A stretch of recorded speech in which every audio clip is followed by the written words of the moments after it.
मोरा, जो तुम चंद तो हम भय चकोरा। माधवे तुमन तोरो, तो हम नहीं तोरे। तुम स्यों तोर कवन स्यों जोरे। रहाओ, जो तुम दीवरा, तो हम बाती। जो तुम तीरथ, तो हम जाति। साची प्रीत हम तुम स्यों जोरी। तुम स्यों जोर अवर तंग तोरी। जहाँ जहाँ जाऊं तहाँ तेरी सेवा। तुम तो ठाकुर और न देवा। तुमरे भजन कटें जम फांसा। भगत हेत गावे रविदासा। वाहिगुरु जी का खालसा, वाहिगुरु जी की फतेह। भगत रविदास जी ਦੇ ਮੁਖਾਰਬਿੰਦ ਤੋਂ ਉਚਾਰਨ ਕੀਤਾ ਹੋਇਆ ਸੋਰਠ ਰਾਗ ਵਿੱਚ ਇਹ ਸ਼ਬਦ ਆਪ ਜੀ ਨੇ ਸਿਰਮਨ ਕੀਤਾ। ਭਗਤ ਜੀ ਦੀ ਪ੍ਰੇਮਾ ਭਗਤੀ ਦਾ ਸਿਖਰ ਪੈਮਾਨਾ ਸਾਡੇ ਕੋਲ ਨਹੀਂ, ਇਹ ਉਹੀ ਜਾਣਦੇ ਹਨ ਜਾਂ ਮੇਰਾ ਮਾਲਕ ਪਰਮਾਤਮਾ ਜਾਣਦਾ। ਪਰ ਭਗਤ ਜੀ ਪਰਮਾਤਮਾ ਨੂੰ ਹਾਜ਼ਰ ਨਾਜ਼ਰ ਜਾਣ ਕੇ ਉਹਦੇ ਨਾਲ ਸਿੱਧੀਆਂ ਗੱਲਾਂ ਕਰਦੇ ਹਨ। ਰਹਾਉ ਦੀ ਪੰਗਤੀ ਵਿੱਚ ਫਰਮਾਉਂਦੇ ਨੇ, ਮਾਧਵੇ ਤੁਮਨ ਤੋਰੋ। ਇਹ ਜਿਹੜਾ ਰਹਾਉ ਦੀ ਪੰਗਤੀ ਦਾ ਅੱਖਰ ਹੈ, ਇਹਦੇ 'ਤੇ ਵੱਖ-ਵੱਖ ਵਿਦਵਾਨਾਂ ਦੀ ਵਿਚਾਰ ਜਾਣਨ ਦਾ ਯਤਨ ਕੀਤਾ ਤਾਂ ਦੋਵੇਂ ਤਰ੍ਹਾਂ ਦੇ ਖਿਆਲਾਂ ਦੇ ਵਿਦਵਾਨ ਮਿਲਦੇ ਹਨ। ਮੈਂ ਕਿਸੇ ਨੂੰ ਠੀਕ ਗਲਤ ਕਹਿਣ ਦੇ ਸਮਰੱਥ ਨਹੀਂ, ਪਰ ਦਿਨਾਂ ਦੀ ਭਾਵਨਾ ਚੰਗੀ ਹੈ। ਬਹੁਤਿਆਂ ਨੇ ਤੇ ਅਰਥ ਕੀਤੇ ਨੇ ਤੁਮ ਨਾ ਤੋਰੋ, ਪਰ ਬਹੁਤ ਸਾਰੇ ਵਿਦਵਾਨਾਂ ਦੇ ਟੀਕੇ ਪੜ੍ਹੇ ਹਨ ਔਰ ਕੁਝ ਵਿਦਵਾਨਾਂ ਨਾਲ ਜ਼ਾਤੀ ਤੌਰ 'ਤੇ ਬੈਠ ਕੇ ਵੀ ਵਿਚਾਰ ਵਟਾਂਦਰਾ ਹੋਇਆ। ਭਗਤ ਰਵਿਦਾਸ ਜੀ ਯੂਪੀ ਦੇ ਸ਼ਹਿਰ ਕਾਂਸ਼ੀ ਦੇ ਰਹਿਣ ਵਾਲੇ। ਅਕਸਰ ਯੂਪੀ ਦੇ ਜਿਨ੍ਹਾਂ ਨੂੰ ਅਸੀਂ ਭਈਏ ਕਹਿ ਕੇ ਪੁਕਾਰਦੇ ਹਾਂ, ਭਈਆ ਸ਼ਬਦ ਕੋਈ ਮਾੜਾ ਨਹੀਂ, ਭਰਾ ਕਹਿਣਾ ਕਿਸੇ ਨੂੰ, ਤਾਂ ਉਹਨਾਂ ਦੀ ਕਈ ਵਾਰੀ ਗੱਲਬਾਤ ਸੁਣੀ। ਉਹ ਆਪਣੀ ਗੱਲਬਾਤ ਵਿੱਚ ਹਮਨ ਤੁਮਨ ਇਹ ਦੋ ਅੱਖਰ ਆਮ ਵਰਤੇ ਨੇ। ਹਮਨ ਆਏ, ਤੁਮਨ यहाँ थे नहीं। तो उस शब्दावली ਨੂੰ ਸੁਣ ਕੇ ਤੇ ਵਿਦਵਾਨਾਂ ਦੀ ਵਿਚਾਰ ਵਟਾਂਦਰਾ ਤੋਂ ਪ੍ਰਭਾਵਿਤ ਹੋ ਕੇ ਇਹ ਵੀ ਲੱਗਦਾ ਕਿ ਮਾਧਵੇ ਤੁਮਨ ਤੋਰੋ, तो हम नहीं तोरे। ਇਹ ਹੈ ਦ੍ਰਿੜਤਾ। ਤੇ ਬਹੁਤਿਆਂ ਦੀ ਰਾਏ ਹੈ ਕਿ ਤੁਮ ਨਾ ਤੋੜੋ, ਤੁਸੀਂ ਨਹੀਂ ਤੋੜੋਗੇ ਅਸੀਂ ਵੀ ਨਹੀਂ ਤੋੜਾਂਗੇ। ਇਹਨੂੰ ਤੁਸੀਂ ਬਹਿਸ ਵਬੈਸੇ ਜਾਂ ਵਾਦ ਵਿਵਾਦ ਵਿੱਚ ਨਹੀਂ ਲੈਣਾ। ਭਗਤ ਰਵਿਦਾਸ ਜੀ ਦੇ ਉਸ ਕਥਨ ਤੋਂ ਵੀ ਉਹਨਾਂ ਦੀ ਦ੍ਰਿੜਤਾ ਨਜ਼ਰ ਆਉਂਦੀ। ਤੁਮਨ ਤੋੜੋ, ਜੇ ਤੁਸੀਂ ਤੋੜ ਵੀ ਦਿਓ ਅਸੀਂ ਨਹੀਂ ਤੋੜਾਂਗੇ। ਕਿਉਂ? ਸਾਨੂੰ ਹੋਰ ਤੁਹਾਡੇ ਵਰਗਾ ਕੋਈ ਨਜ਼ਰ ਹੀ ਨਹੀਂ ਆਉਂਦਾ। ਤੁਹਾਡੀ ਬਰਾਬਰੀ ਕਰਨ ਵਾਲਾ ਤੁਹਾਡੇ ਸਮਸਰ ਕੋਈ ਹੋਰ ਹੈ ਹੀ। ਅਤੇ ਆਮ ਲੋਕ ਇਹ ਵੀ ਅਰਥ ਕਰਦੇ ਨੇ ਜੇ ਤੁਸੀਂ ਨਾ ਤੋੜੋ ਤਾਂ ਅਸੀਂ ਵੀ ਨਹੀਂ ਤੋੜਾਂਗੇ। ਇਸ ਤੋਂ ਇਲਾਵਾ ਵੀ ਵਿਦਵਾਨਾਂ ਦੇ ਵੱਖ ਵੱਖ ਰਾਏ ਹੈ। ਤੋ ਗੱਲ ਕੀ ਅਸੀਂ ਇਹਦੇ ਤੋਂ ਤੱਤ ਸਾਰ ਪ੍ਰੇਰਨਾ ਲੈਣੀ ਕਿ ਭਗਤ ਰਵਿਦਾਸ ਜੀ ਐਸੀ ਸੱਚੀ ਸੁੱਚੀ ਭਗਤੀ ਪ੍ਰੀਤ ਕਰਨ ਦੇ ਵਿਸ਼ਵਾਸੀ ਹਨ।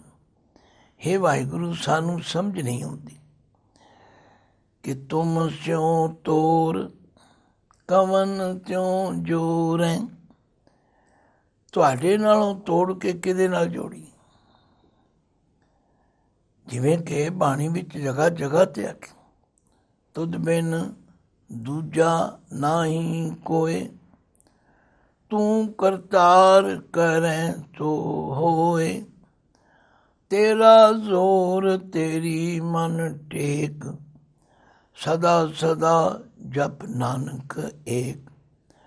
ਰੋਜ਼ ਅਰਦਾਸ ਤੋਂ ਪਹਿਲਾਂ ਪੜ੍ਹਦੇ ਤੂੰ ਠਾਕੁਰ ਤੁਮ ਪੈ ਅਰਦਾਸ, ਜਿਉ ਪਿੰਡ ਸਭ ਤੇਰੀ ਰਾਸ, ਤੁਮ ਮਾਤ ਪਿਤਾ ਹਮ ਬਾਰਿਕ ਤੇਰੇ, ਤੁਮਰੀ ਕਿਰਪਾ ਮੈਂ ਸੁਖ ਘਨੇਰੇ, ਕੋਇ ਨ ਜਾਣੈ ਤੁਮਰਾ ਅੰਤ, ਊਚੇ ਤੇ ਊਚਾ ਭਗਵੰਤ, ਸਗਲ ਸਮਗਰੀ ਤੁਮਰੇ ਸੂਤਰਧਾਰੀ, ਤੁਮ ਤੇ ਹੋਏ ਸੋ ਆਗਿਆਕਾਰੀ, ਤੁਮਰੀ ਗਤ ਮਿਤ ਤੁਮ ਹੀ ਜਾਨੀ, ਨਾਨਕ ਦਾਸ ਸਦਾ ਕੁਰਬਾਨੀ।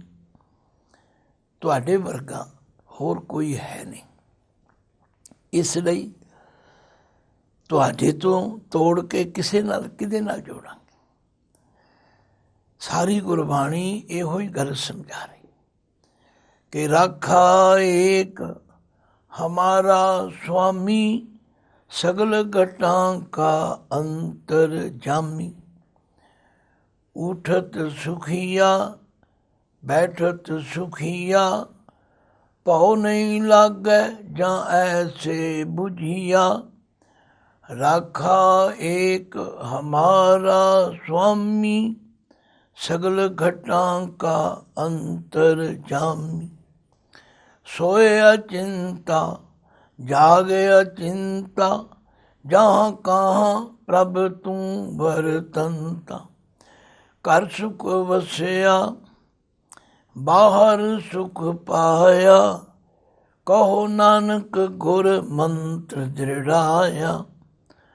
तो शब्द ही ਰਹਾਉ ਦੀ ਪੰਕਤੀ ਨੂੰ ਕਿੰਨਾ ਵੀ ਰਿੜਕਿਆ ਜਾਏ, ਕਿੰਨਾ ਵੀ ਵਿਚਾਰਿਆ ਜਾਏ ਥੋੜ੍ਹਾ, ਪਰ ਇਸ ਦਾ ਮਕਸਦ, ਇਹਦਾ ਨਿਚੋੜ ਇਹੋ ਹੈ, ਹੇ ਵਾਹਿਗੁਰੂ ਤੇਰੇ ਵਰਗਾ ਹੋਰ ਕੋਈ ਨਹੀਂ,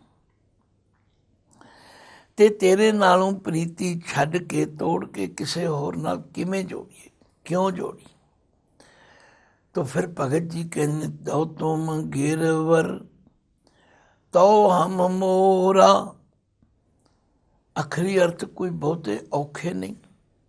ਜੋ ਜੇ ਤੁਸੀਂ ਗਿਰਵਰ, ਗਿਰਵਰ ਦੇ ਅਖਰੀ ਅਰਥ ਗਿਰ ਕਹੀਏ ਪਹਾੜ, ਵਰ ਕਹੀਏ ਸ੍ਰੇਸ਼ਟ ਉੱਚਾ ਪਹਾੜ, ਕਿਉਂਕਿ ਜਿਤਨੇ ਉੱਚੇ ਪਹਾੜ ਹੁੰਦੇ ਨੇ ਉਹਨਾਂ 'ਤੇ ਹਰਿਆਲੀ ਹੁੰਦੀ, ਅਤੇ ਪਹਾੜਾਂ ਨੂੰ ਛੂਹ ਕੇ ਟਕਰਾ ਕੇ ਬੱਦਲ ਵਸਦੇ ਨੇ, ਅਤੇ ਬੱਦਲ ਮੋਰਾਂ ਨੂੰ ਬਹੁਤ ਚੰਗੇ ਲੱਗਦੇ। मोर बबीए बोलदे देख बदल काले, मेर समेर मोर बहु नच, जब उनवे घन घन घोर। ਜਦੋਂ ਬੱਦਲ ਗਰਜਦੇ ਨੇ ਮੋਰ ਪਹਿਲਾਂ ਪਾਉਂਦੇ। ਆਖਿਆ ਹੈ ਪ੍ਰਭੂ ਜੋ ਤੁਮ ਗਿਰਵਰ, ਜੇ ਤੁਸੀਂ ਸ੍ਰੇਸ਼ਟ ਉੱਚੇ ਪਹਾੜ ਹੋ ਜਿਨ੍ਹਾਂ ਉੱਤੇ ਬੱਦਲ ਵਸਦੇ ਨੇ, ਤਉ ਹਮ ਮੋਰਾ, ਫਿਰ ਅਸੀਂ ਤੁਹਾਡੇ ਮੋਰ ਬਣ ਜਾਵਾਂ। ਜੋ ਤੁਮ ਚੰਦ ਤਉ ਹਮ ਭੈ ਹੈ ਚਕੋਰਾ, ਅਤੇ ਜੇ ਤੁਸੀਂ ਚੰਦਰਮਾ ਬਣ ਕੇ ਚੜ੍ਹੋਗੇ ਅਸੀਂ ਚਕੋਰ ਬਣ ਕੇ ਬੈਠਾਂਗੇ। ਕਿਉਂਕਿ ਭਾਈ ਗੁਰਦਾਸ ਜੀ ਨੇ ਵੀ ਕਿਹਾ ਚੰਦ ਚਕੋਰ ਪ੍ਰੀਤ ਹੈ, ਚੰਦਰਮਾ ਦੀ ਅਤੇ ਚਕੋਰ ਦੀ ਬੜੀ ਪ੍ਰੀਤ ਹੈ। ਸਾਰੀ ਰਾਤ ਚੰਦਰਮਾ ਵੱਲ ਤੱਕੀ ਜਾਏ। ਤੋ ਕਹਿਣ ਦਾ ਮਤਲਬ, ਜੇ ਤੁਸੀਂ ਚੰਦਰਮਾ ਰੂਪ ਹੋ ਕੇ ਅਸਮਾਨ ਵਿੱਚ ਪ੍ਰਕਾਸ਼ਮਾਨ ਹੋਵੋਗੇ, ਅਸੀਂ ਚਕੋਰ ਬਣ ਕੇ ਤੁਹਾਡਾ ਧਿਆਨ ਲਾ ਕੇ ਬੈਠਾਂਗੇ, ਭਾਵ ਤੁਹਾਡੇ ਨਾਲ ਬਿਰਤੀ ਜੋੜਾਂਗੇ। ਜੋ ਤੁਮ ਗਿਰਵਰ ਤਉ ਹਮ ਮੋਰਾ, ਜੋ ਤੁਮ ਚੰਦ ਤਉ ਹਮ ਬਹਿ ਚਕੋਰਾ। ਮਾਧਵੇ ਤੁਮਨ ਤੋਰੋ ਤਉ ਹਮ ਨਹੀਂ ਤੋਰੈ, ਤੁਮ ਸਿਉ ਤੋਰ ਕਵਨ ਤਿਉ ਜੋਰੈ। ਤੁਹਾਡੇ ਨਾਲੋਂ ਤੋੜ ਕੇ, ਤੁਹਾਡੇ ਵਰਗਾ ਹੋਰ ਕੋਈ ਨਹੀਂ, ਕਿਸ ਨਾਲ ਜੋੜਾਂ? ਕਿਉਂਕਿ ਸਾਰੀ ਬਾਣੀ ਸਾਨੂੰ ਇਹੋ ਹੀ ਸਮਝਾਉਂਦੀ ਕਿ ਅਸਲ ਮਿੱਤਰ ਕੌਣ ਹੈ। ਕੋਈ ਜਾਣੈ ਕਮਨ ਇਹਾਂ ਜਗ ਮੀਤ, ਜਿਸ ਹੋਏ ਕਿਰਪਾਲ ਸੋਈ ਬਿਦ ਬੂਝੈ, ਤਾਕੀ ਨਿਰਮਲ ਰੀਤ। ਆਖਿਆ ਕਿਸੇ ਵਿਰਲੇ ਭਾਗਾਂ ਵਾਲੇ ਨੂੰ ਸਮਝ ਆਉਂਦੀ ਹੈ ਕਿ ਅਸਲ ਮਿੱਤਰ ਕੌਣ ਹੈ, ਤੇ ਜਿਹਦੇ ਉੱਤੇ ਪਰਮਾਤਮਾ ਦੀ ਕਿਰਪਾ ਹੋ ਜਾਏ, ਜਿਹਨੂੰ ਇਹ ਸਮਝ ਆ ਜਾਏ ਕਿ ਅਸਲ ਮਿੱਤਰ ਮੇਰਾ ਪਰਮਾਤਮਾ, ਬਸ ਫਿਰ ਉਹ ਹੋਰ ਪਾਸੇ ਧਿਆਨ ਨਹੀਂ ਲਾਉਂਦਾ, ਉਹ ਠੱਗੀਆਂ ਠੋਰੀਆਂ ਨਹੀਂ ਕਰਦਾ। ਉਹਨੂੰ ਸਮਝ ਆ ਜਾਂਦੀ ਹੈ ਕਿ ਇਹ ਜਿਨ੍ਹਾਂ ਚੀਜ਼ਾਂ ਨੂੰ ਮੈਂ ਆਪਣਾ ਮਿੱਤਰ ਸਮਝੀ ਬੈਠਾ, ਇਹ ਮਿੱਤਰ ਨਹੀਂ ਹਨ। ਪਿੱਛੇ ਭਗਤ ਕਬੀਰ ਜੀ ਦਾ ਸ਼ਬਦ ਵੀ ਪੜ੍ਹਿਆ ਸੀ, ਕਹਿਤ ਕਬੀਰ ਕੋਈ ਨਹੀਂ ਤੇਰਾ, ਹਿਰਦੈ ਰਾਮ ਕੀ ਨ ਜਪੈ ਸਵੇਰਾ। ਹੇ ਭਾਈ, ਹੋਰ ਕੰਮ ਤੂੰ ਕਰੀ ਜਾਂਦਾ, ਹੋਰ ਪਾਸੇ ਤੂੰ ਲੱਗਾ ਹੋਇਆ, ਪਰ ਯਾਦ ਰੱਖ ਮੈਂ ਤੈਨੂੰ ਸਲਾਹ ਦੇਣਾ। ਕਹਿਤ ਕਬੀਰ ਕੋਈ ਨਹੀਂ ਤੇਰਾ, ਹਿਰਦੈ ਰਾਮ ਕੀ ਨ ਜਪੈ ਸਵੇਰਾ। ਤੋ ਗੱਲ ਕੀ ਭਗਤ ਜੀ ਕਹਿੰਦੇ, ਤੁਹਾਡੀ ਕਿਰਪਾ ਦੇ ਨਾਲ ਸਾਨੂੰ ਸਮਝ ਆ ਗਈ ਕਿ ਤੁਹਾਡੇ ਵਰਗਾ ਕੋਈ ਮਿੱਤਰ ਨਹੀਂ। ਇਸ ਲਈ ਜੋ ਤੁਮ ਗਿਰਵਰ ਤਉ ਹਮ ਮੋਰਾ, ਜੋ ਤੁਮ ਚੰਦ ਤਉ ਹਮ ਭੈ ਹੈ ਚਕੋਰਾ। ਮਾਧਵੇ ਤੁਮਨ ਤੋਰੋ ਤਉ ਹਮ ਨਹੀਂ ਤੋਰੈ, ਤੁਮ ਚੋ ਤੋਰ ਕਵਨ ਤਿਉ ਜੋਰੈ। ਤੋ ਇਸ ਉਚਾਰਨ ਸੰਬੰਧੀ ਮੈਂ ਬਹੁਤ ਸਾਰੇ ਵਿਦਵਾਨਾਂ ਦੀ ਰਾਏ ਲਈ ਹੈ। ਭਾਵੇਂ ਦਰਪਣ ਵਿੱਚ ਤੁਮ ਨਾ ਤੋਰੋ ਤੋਂ ਵੱਖਰਾ ਹੀ ਲਿਖਿਆ, ਤੋ ਜਿਸ ਨੂੰ ਭਾਈ ਇਹ ਚੰਗਾ ਲੱਗੇ, ਕੋਈ ਹੱਠ ਧਰਮੀ ਨਹੀਂ, ਕੋਈ ਜਿੱਦਬਾਜ਼ੀ ਨਹੀਂ, ਅਰਥ ਦੋਵੇਂ ਹੀ ਕੀਤੇ ਜਾਂਦੇ ਨੇ। ਤੋ ਭਗਤ ਜੀ ਕਹਿੰਦੇ ਨੇ, ਹੇ ਵਾਹਿਗੁਰੂ, ਤੇਰੇ ਨਾਲੋਂ ਤੋੜ ਕੇ ਹੋਰ ਕਿਹਦੇ ਨਾਲ ਜੋੜਾਂ। ਰਹਾਉ ਜੋ ਤੁਮ ਦੀਵਰਾ ਤਉ ਹਮ ਬਾਤੀ। ਹੇ ਮਾਧੋ, ਜੇ ਤੂੰ ਸੋਹਣਾ ਦੀਵਾ ਬਣੇ, ਮੈਂ ਤੇਰੀ ਵੱਟੀ ਬਣ ਜਾਵਾਂਗੀ। ਗੱਲ ਤਾਂ ਤੇਰੇ ਨਾਲ ਪ੍ਰੀਤ ਕਰਨ ਦੀ ਹੈ। ਜੋ ਤੁਮ ਤੀਰਥ ਤਉ ਹਮ ਜਾਤੀ। ਜੇ ਤੁਸੀਂ ਤੀਰਥ ਹੋ ਤਾਂ ਮੈਂ ਤੁਹਾਡਾ ਯਾਤਰੂ ਬਣ ਜਾਵਾਂਗਾ। ਸਾਧ ਸੰਗਤ, ਇਹ ਪ੍ਰੇਰਨਾ, ਇਹ ਸਿੱਖਿਆ ਸਾਨੂੰ ਦੁਨਿਆਵੀ ਜੀਵਨ ਵਿੱਚ ਵੀ, ਗ੍ਰਸਤੀ ਜੀਵਨ ਵਿੱਚ ਵੀ ਬੜੀ ਲਾਹੇਵੰਦੀ। ਮੈਂ ਦੇਖਿਆ ਜਿਨ੍ਹਾਂ ਇਸਤਰੀਆਂ ਦਾ, ਜਿਨ੍ਹਾਂ ਸੁਹਾਗਣਾਂ ਦਾ ਆਪਣੇ ਪਤੀ ਨਾਲ ਪਿਆਰ ਹੁੰਦਾ ਹੈ, ਉਹ ਹਮੇਸ਼ਾ ਉਹ ਕਾਰਜ ਕਰਦੀਆਂ ਨੇ ਜੋ ਪਤੀ ਨੂੰ ਚੰਗਾ ਲੱਗੇ। ਉਹਨਾਂ ਨੂੰ ਭਾਵੇਂ ਕੋਈ ਕੁਝ ਵੀ ਸਿੱਖਿਆ ਦਿੰਦਾ ਰਹੇ, ਕਹਿੰਦੇ ਨਾ, ਜੇ ਮੇਰੇ ਪਤੀ ਨੂੰ ਚੰਗਾ ਨਹੀਂ ਲੱਗਦਾ, ਮੈਂ ਇਹ ਸ਼ਿੰਗਾਰ ਕਰਕੇ ਕੀ ਕਰਨਾ, ਮੈਂ ਆ ਕਰਕੇ ਕੀ ਕਰਨਾ। ਇਸੇ ਲਈ ਗੁਰੂ ਪਾਤਸ਼ਾਹ ਨੇ ਕਿਹਾ, ਧਨ ਫਿਰ ਇਹ ਨਾ ਆਖੀਆਂ, ਬਹਿਣ ਇਕੱਠੇ ਹੋਏ, ਏਕ ਜੋਤ ਦੋਏ ਮੂਰਤੀ, ਤਨ ਫਿਰ ਕਹੀਐ ਸੋਏ। ਸਾਰੀ ਬਾਣੀ ਪੜ੍ਹ ਕੇ ਦੇਖੋ। ਸਾਵਣ ਸਰਸੀ ਕਾਮਣੀ, ਚਰਨ ਕਮਲ ਸਿਉ ਪਿਆਰ, ਮਨ ਤਨ ਰਤਾ ਸਚ ਰੰਗ, ਇੱਕੋ ਨਾਮ ਆਧਾਰ, ਵਿਖਿਆ ਰੰਗ ਕੂੜਾ ਵਿਆ, ਦਿਸਣ ਸਭੇ ਛਾਰ, ਹਰਿ ਅੰਮ੍ਰਿਤ ਬੂੰਦ ਸੁਹਾਵਣੀ, ਮਿਲ ਸਾਧੂ ਪੀਵਣ ਹਾਰ, ਵਣ ਤਿਣ ਪ੍ਰਭ ਸੰਗ ਮੋਹ ਲਿਆ, ਸਮਰਤ ਪੁਰਖ ਅਪਾਰ, ਹਰ ਮਿਲਣੈ ਨੂੰ ਮਨ ਲੋਚਦਾ, ਕਰਮ ਮਿਲਾਵਣ ਹਾਰ, ਜਿਨੀ ਸਖੀਏ ਪ੍ਰਭ ਪਾਇਆ, ਹਉ ਤਿਨ ਕੈ ਸਦ ਬਲਿਆ, ਨਾਨਕ ਹਰ ਜੀ ਮਇਆ ਕਰ, ਸ਼ਬਦ ਸੁਵਾਰਨ ਹਾਰ, ਸਾਵਣ ਤਿਨਾ ਸੁਹਾਗਣੀ, ਜਿਨ ਰਾਮ ਨਾਮ ਔਰ ਹਾਰ। ਤੋ ਗੱਲ ਕੀ ਭਗਤ ਰਵਿਦਾਸ ਜੀ ਨੇ ਆਪਾ ਗਵਾ ਕੇ ਉਸ ਪਰਮਾਤਮਾ ਦੀ ਪ੍ਰੀਤ ਵਿੱਚੋਂ ਉਹ ਖੁਸ਼ੀ ਪ੍ਰਾਪਤ ਕਰਨ ਦਾ ਇੱਕ ਯਤਨ ਹੈ। ਕਹਿੰਦੇ ਜੋ ਤੁਮ ਦੀਵਰਾ ਤਉ ਹਮ ਬਾਤੀ, ਜੋ ਤੁਮ ਤੀਰਥ ਤਉ ਹਮ ਜਾਤੀ, ਸਾਚੀ ਪ੍ਰੀਤ ਹਮ ਤੁਮ ਤਿਉ ਜੋਰੀ। ਹੇ ਪ੍ਰਭੂ, ਅਸੀਂ ਸੱਚੀ ਪ੍ਰੀਤ ਤੁਹਾਡੇ ਨਾਲ ਜੋੜੀ। ਸੱਚੀ ਪ੍ਰੀਤ ਉਹ ਹੀ ਹੁੰਦੀ ਹੈ ਜਿਹੜੀ ਫਿਰ ਹੋਰ ਕਿਸੇ ਪਾਸੇ ਨਾ ਹੋ। ਦਿਲੋਂ ਮੁਹੱਬਤ ਜਿਨ ਸੇਈ ਸੱਚਿਆ, ਜਿਨ ਮਨ ਹੋਰ ਮੁਖ ਹੋਰ, ਸੇ ਕਾਂਡੇ ਕੱਚਿਆ, ਰਤੇ ਇਸ਼ਕ ਖੁਦਾਏ, ਰੰਗ ਦੀਦਾਰ ਕੇ, ਵਿਸਰਿਆ ਜਿਨ ਨਾਮ, ਤੇ ਪੋਏ ਪਾਰ ਥੀਏ, ਆਪ ਲੀਏ ਲੜ ਲਾਏ, ਦਰ ਦਰ ਵੇਤ ਤੇ, ਤਿਨ ਧਨ ਜਣੇ ਦੀ ਮਾਉ, ਆਏ ਸਫਲ ਤੇ, ਪਰਵਦਗਾਰ ਅਗਮ ਬੇਅੰਤ ਤੂੰ, ਜਿਨਾ ਪਛਾਤਾ ਸੱਚ ਚੁੰਮਾ ਪੈਰ ਮੂੰਹ, ਤੇਰੀ ਪਨਾ ਖੁਦਾਏ ਤੂੰ ਬਖਸ਼ੰਦਗੀ, ਸ਼ੇਖ ਫਰੀਦੈ ਖੈਰ ਦੀਜੈ ਬੰਦਗੀ, ਸਾਚੀ ਪ੍ਰੀਤ ਹਮ ਤੁਮ ਸਿਉ ਜੋਰੀ,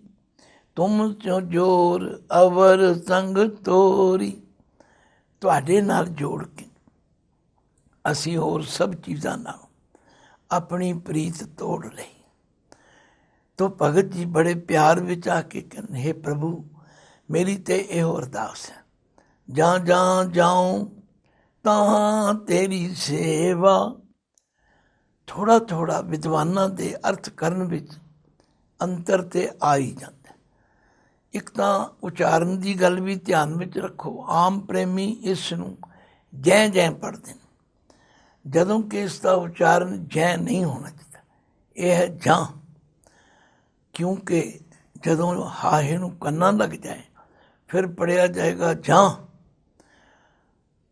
ਤਾਹਾਂ ਦੇ ਹਾਏ ਨੂੰ ਕੰਨਾਂ ਲੱਗ ਜਾਏ ਤਾਂ ਕਾਂ, ਅਤੇ ਜਦੋਂ ਕੰਨਾਂ ਹਟ ਜਾਏ ਉਹ ਫਿਰ ਜੈ ਨਹੀਂ ਬਣਦਾ, ਉਹ ਬਣੇਗਾ ਜਾਂ ਜਾਂ, ਭੋਲਾ ਜਿਹਾ ਕੰਨਾਂ ਲਾ ਕੇ ਨਹੀਂ ਬੋਲਣਾ, ਜਾਂ ਜਾਂ ਜਾਉ।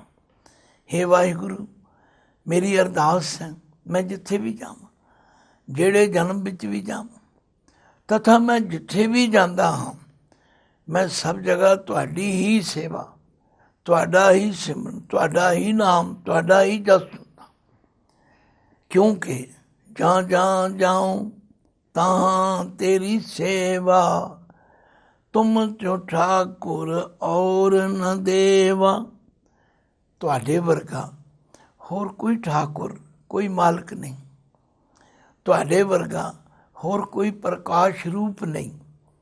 ਇਸੇ ਲਈ ਬਾਬਾ ਨਾਨਕ ਜੀ ਨੇ ਆਪਣੇ ਪਾਵਨ ਉਪਦੇਸ਼ਾਂ ਵਿੱਚ ਇਸ ਗੱਲ ਨੂੰ ਬੁਨਿਆਦੀ ਰੂਪ ਵਿੱਚ ਲਿਆ ਅਤੇ ਆਖਿਆ, ਏਕੋ ਹੈ ਭਾਈ ਏਕੋ ਹੈ, ਸਾਹਿਬ ਮੇਰਾ ਏਕੋ ਹੈ, ਸਭ ਮੈਂ ਜੋਤ ਜੋਤ ਹੈ ਸੋਏ, ਤਿਸ ਦਾ ਚਾਨਣ ਸਭ ਮੈਂ ਚਾਨਣ ਹੋਏ, ਏਕ ਰੂਪ सगलो पासारा, आपे वणज आप ब्योहारा, अनक रूप निर्गुण एक रंगा, आपे जल आप ही तरंगा, ऐसो ज्ञान बिरलोई पाए, जत जत जाइए तत दृष्टाए, आपे मंदर आप ही देवा, आप पुजारी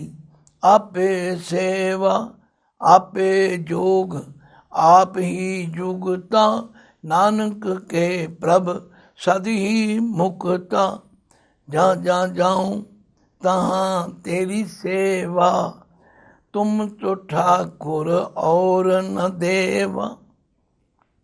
ਅਖੀਰ ਵਿੱਚ ਭਗਤ ਜੀ ਬੜੀ ਦ੍ਰਿੜਤਾ ਤੇ ਵਿਸ਼ਵਾਸ ਨਾਲ ਕਹਿੰਦੇ, ਇਸ ਲਈ ਮੈਂ ਤੇਰਾ ਪੱਲਾ ਫੜਿਆ, ਤੁਮਰੇ ਭਜਨ ਕਟੈ ਜਮ ਫਾਂਸਾ, ਤੁਹਾਡਾ ਸਿਮਰਨ ਕਰਨ ਦੇ ਨਾਲ ਇਹ ਜਮਾਂ ਦੀ ਫਾਈ ਵੀ ਕੱਟੀ ਜਾਂਦੀ।